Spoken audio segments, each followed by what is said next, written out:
Alors, donc la loi de l'offre et de la demande, on l'a vu en classe, stipule que c'est le prix qui va déterminer combien est-ce qu'il va y avoir de quantité demandée pour le bien et combien est-ce qu'il va y avoir de quantité offerte.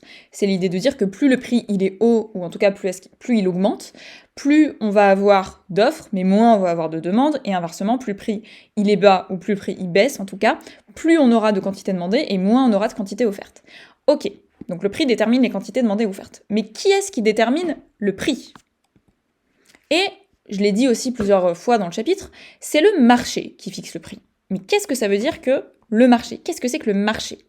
Alors déjà, on peut rappeler que le marché, c'est pas un individu, puisque une des conditions de notre marché de CPP, c'est l'idée de dire que chaque individu sur le marché n'a pas le pouvoir de fixer le prix auquel il va vendre ou il va acheter le bien. Chaque individu est price taker. Donc le marché, déjà, c'est pas un individu tout seul. On peut alors donner une première interprétation qui serait de dire que le marché, c'est un dieu qui va fixer les prix, ou alors donc soit un dieu, soit une machine super puissante qui va venir fixer les prix. Alors comment est-ce que ce dieu il va faire? Donc je vais vous remettre la petite hypothèse. Donc ce serait vraiment l'idée de dire qu'on aurait des individus ici et que détaché des individus, on aurait un dieu omniscient qui viendrait fixer les prix et imposer aux individus d'échanger leurs biens à tel ou tel prix. Mais donc, comment est-ce que mon dieu viendrait fixer le prix? Eh bien, mon dieu viendrait fixer le prix en fonction de la quantité offerte et de la quantité demandée. Effectivement, on a dit la quantité offerte demandée varie en fonction du prix, c'est la loi de l'offre et de la demande. Mais, en fait, la relation, elle est circulaire. Puisque le prix va lui-même être fixé en fonction de l'offre et de la demande pour chaque bien. C'est donc l'idée de dire que si par exemple il y a beaucoup de demandes par rapport à l'offre, eh bien le prix qui va être fixé va être haut. Et si le prix il est très élevé, eh bien en retour ça va avoir un impact sur la demande qui sera moins élevée et sur l'offre qui sera plus élevée. Donc c'est vraiment une relation circulaire, c'est à la fois les quantités offertes et demandées qui vont se fixer en fonction du prix, mais le prix va être fixé en fonction de la quantité offerte et demandée. Donc là, on peut penser par exemple tous les produits rares qui sont pas beaucoup produits, donc il n'y a pas beaucoup d'offres, ils vont être chers. Donc là, on voit bien que c'est la quantité offerte qui va fixer le prix. Il n'y a pas beaucoup de quantité offerte produite, et donc ça va fixer le prix de tout ce qui va être les biens rares, etc. Et donc là, l'idée, ce serait de dire que mon dieu du marché, il rassemble dans son petit tableau Excel toutes les quantités offertes et demandées pour chaque bien, pour chaque prix, et il fixe un prix qui viendrait en retour déterminer les quantités offertes et demandées. Donc là, je vous mets un exemple. Par exemple, sur le marché du t-shirt, il y a certains acheteurs qui veulent acheter le t-shirt 3 €. Il y a un certain nombre d'acheteurs qui veulent acheter le t-shirt quand il coûte 4 €, d'autres quand il coûte 8 €, j'ai écrit heure, mais c'est 8 €, etc., etc. Même chose pour les offreurs. Il y en a qui souhaitent vendre tant de t-shirts quand le t-shirt il vaut 7 €, etc., etc. Mon marché, il va essayer de concilier cette opposition entre des acheteurs qui veulent acheter le t-shirt le moins cher possible et puis les offreurs qui, inversement, veulent vendre leur t-shirt le plus cher possible. Et donc mon marché, il va essayer de faire une moyenne de tout ça et de fixer un prix qui va convenir à un plus grand nombre et surtout à un même nombre, à un nombre équilibré entre les offreurs et les acheteurs. Et alors, donc, si on donne un exemple, pour le t-shirt, mon marché va par exemple fixer le prix du t-shirt à l'unité à 6 €. Et pour ce prix-là, on va avoir autant de quantité demandée. Donc pour 6 € là, on rencontre ma droite de la demande. On descend et on voit que c'est 1000. Il va y avoir 1000 quantités demandées de t-shirt quand le t-shirt vaut 6 € l'unité.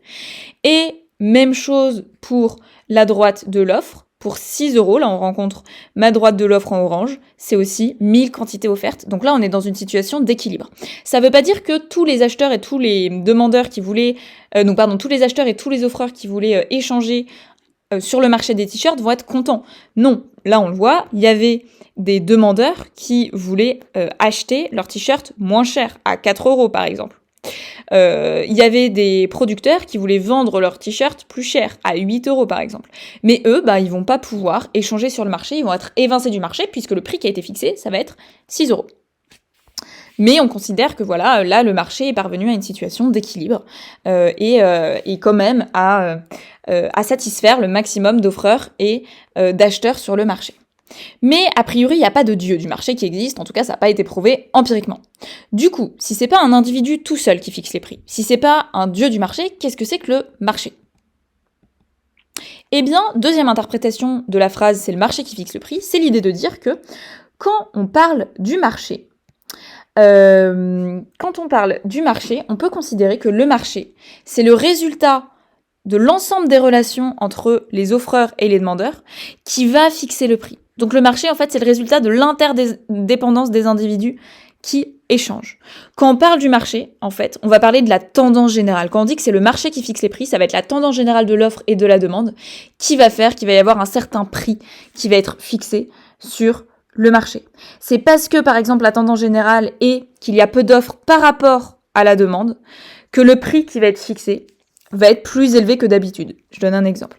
En ce moment, la tendance générale, c'est l'augmentation du prix de tous les biens. Donc l'ensemble des offreurs vont augmenter leur prix relativement en même temps. Et c'est pour ça qu'ils vont pouvoir le faire, puisque tous les offreurs le font.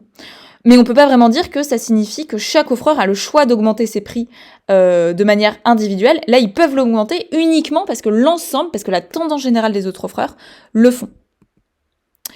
Donc là, si je vous montre un petit peu avec un schéma comme ça, donc c'est l'idée de dire que l'interaction entre tous les offreurs-demandeurs va créer un marché. Donc le marché, il n'est pas en dehors des individus, le marché, c'est le résultat de l'ensemble des interactions. Donc le marché, c'est mon cadre là. Mais qu'en retour, mon marché, il va agir sur les individus. C'est-à-dire que donc l'ensemble des interactions entre les individus va créer le marché. Donc mon prix, il va être fixé par l'interaction entre les individus. Mais le prix, en retour, qui va être fixé, il va agir sur la quantité offerte et demandée. Donc on va dire que le marché, c'est une structure qui est structurée. Le marché, il sort pas nulle part, c'est pas un dieu. Le marché, il est le résultat de l'interaction entre les individus. Mais que en retour, le marché, le fonctionnement par le marché va structurer les individus. Donc le marché, c'est une structure qui a été structurée par les individus et qui va être structurante sur les autres individus. Et ça, en fait, c'est aussi une définition d'institution. Une institution, donc un ensemble de règles, ça provient de l'ensemble des interactions entre les individus. Ça sort pas de nulle part, une institution. Si aujourd'hui l'école, elle fonctionne comme elle fonctionne aujourd'hui, si l'État, il fonctionne comme il fonctionne aujourd'hui, si l'école, même chose, c'est parce qu'il y a eu un certain nombre d'interactions entre les individus qui ont produit un ensemble de règles. Mais en retour, l'institution, cet ensemble de règles, va agir sur les individus et va les contraindre. Donc c'est un produit, on va dire, c'est une construction sociale, une institution, mais qui va vraiment avoir un aspect contraignant qui va influencer le comportement des individus en retour.